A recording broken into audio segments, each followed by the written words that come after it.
Merci, Monsieur le modérateur.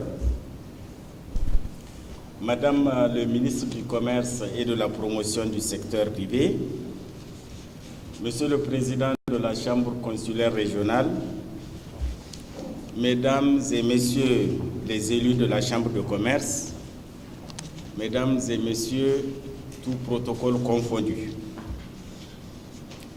Quand il y a une semaine, mon ami Sakivi m'a appelé pour insister sur la nécessité que la commission de l'UEMOA soit représentée à cette réunion à un très haut niveau. Je n'ai pas manqué de l'informer de ma présence à la même période sur la place de Lomé et je vais aménager mon agenda pour être présent à cette cérémonie d'ouverture.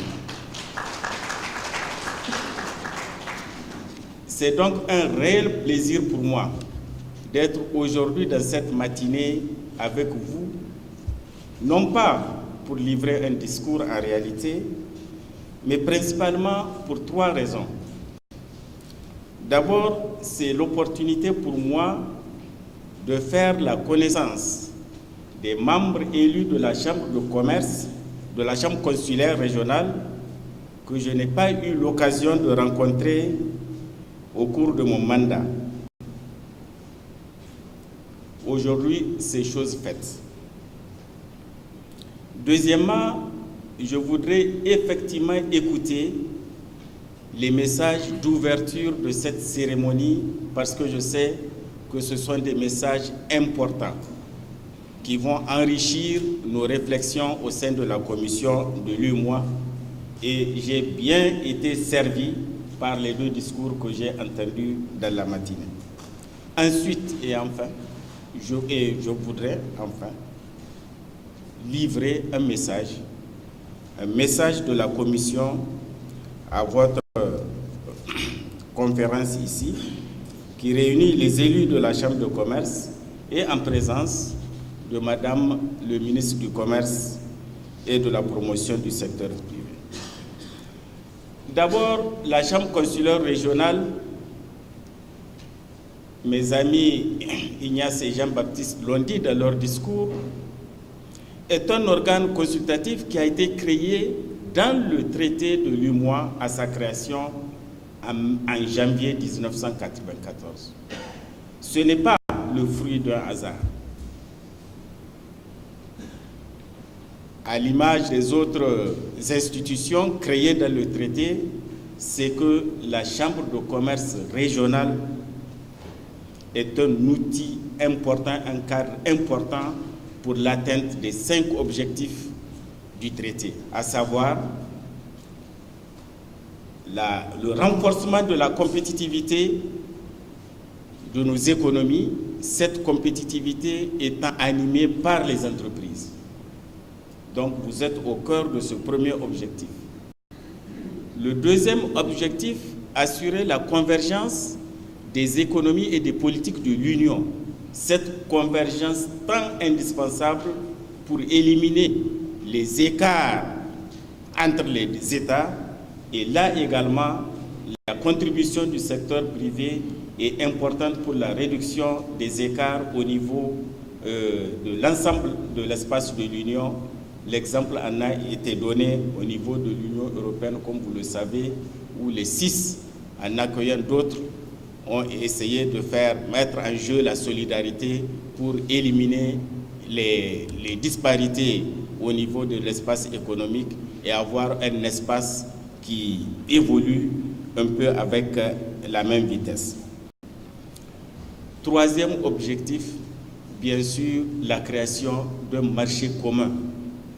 Ce marché commun, il est naturellement animé par les entreprises. Aujourd'hui, je crois que c'est ressorti dans le discours de M. Sakivi, aujourd'hui, le taux de commercialisation au niveau de l'espace est très faible, 17%. Il faut nécessairement que nous atteignions un taux d'intégration commerciale au sein de notre espace, à l'image des autres unions que vous connaissez très bien, qui dépasse les 50 voire les 60% de commerce intracommunautaire. Et là aussi, les réflexions au niveau de la chambre consulaire régionale sont importantes. Enfin, l'animation des politiques sectorielles communes. C'est vous qui êtes présents dans les secteurs, que ce soit le secteur primaire à travers les produits agricoles et leur transformation, le secteur tertiaire et le secteur secondaire et le secteur tertiaire. Là aussi, c'est l'animation des entreprises du secteur privé. Et enfin, le 5e objectif du traité, qui est l'harmonisation des différentes législations, notamment la législation fiscale, pour pouvoir instaurer des conditions parfaites de concurrence au niveau de cet espace et éliminer les disparités fiscales qui existaient avant la création de l'UEMOA. Voilà pourquoi, mesdames et messieurs les membres de la Chambre de commerce, votre mission est importante. Voilà pourquoi, au niveau de la commission de l'UEMOA, nous pensons que nous avons les mêmes chantiers pour atteindre les 5 objectifs que je viens de noter. Notamment, aujourd'hui, les objectifs les plus actuels, la croissance économique, qui est d'un bon niveau au niveau de notre espace, 6%, 6-7% durant les 5 dernières années. Et cette croissance économique-là, les politiques, comme tous les acteurs, n'ont eu cesse de dire que ça doit reposer sur le secteur privé, sur les acteurs du secteur privé. Nous en sommes convaincus également au niveau de la commission de l'UEMOA et nous voulons que nous partagions nos réflexions ensemble avec la Chambre de commerce régionale pour que cette croissance soit durable et inclusive. L'autre chantier sur lequel nous voulons amener des réflexions profondes avec la Chambre de commerce régionale, c'est le renforcement du marché commun. Parce que là, on ne peut pas du tout rester à la traîne. Nous avons besoin d'un marché commun vaste et dynamique qui nous mettra à l'abri des facteurs exogènes. Nous avons également besoin du secteur privé pour les réflexions sur des thèmes importants comme la fiscalité. Vous savez qu'aujourd'hui, notre fiscalité est harmonisée à près de 80% au niveau communautaire. Il n'y a pratiquement pas de fiscalité à l'échelle nationale.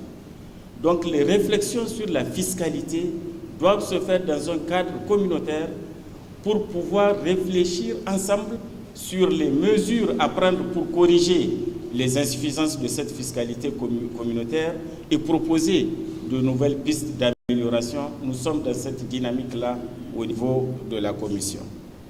Le partenariat public-privé, c'est un grand chantier aujourd'hui de l'Union pour pouvoir booster également la croissance parce que tout le monde est aujourd'hui unanime. Les États ne peuvent pas continuer à assurer cette croissance. J'ai parlé de croissance de 6,7%. Cette croissance, aujourd'hui, force est de reconnaître qu'elle est portée exclusivement par les investissements publics et la consommation des ménages. Ce n'est pas durable. Il faudrait que le relais soit pris par le secteur privé et un des moyens qui a été trouvé, c'est le partenariat public-privé. Et aujourd'hui, les premières expériences de ce PPP commencent un peu à montrer ses limites et nous voudrons approfondir la réflexion avec vous de la Chambre de commerce parce que nous avons une directive que nous allons présenter incessamment au Conseil des ministres pour adoption. Vos réflexions et vos solutions seront les meilleures. Et enfin, bien sûr, le climat des affaires d'une manière générale. Mesdames, Messieurs, j'ai insisté sur ce point tout simplement pour dire, avec humilité, Madame le ministre du Commerce, que les fonctionnaires des États et ceux des institutions communautaires ne sont pas certainement les plus qualifiés, en tout cas n'ont pas le monopole d'apporter les solutions les plus crédibles, les plus viables au sujet dont je viens de parler. Voilà pourquoi je pense, Monsieur le Président de la Chambre de commerce régionale, cher ami Sakivi, Mesdames et Messieurs les élus, il faudrait que nous relancions cette dynamique de collaboration entre nous. Les réflexions communautaires au niveau des institutions communautaires doivent prendre vraiment de l'importance pour apporter des solutions communautaires aux problèmes que nous vivons.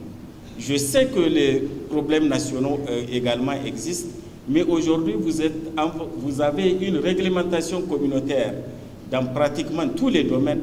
Il est bon plutôt que l'institution qui a été créée, la Chambre de commerce, pour mener ces réflexions communautaires-là.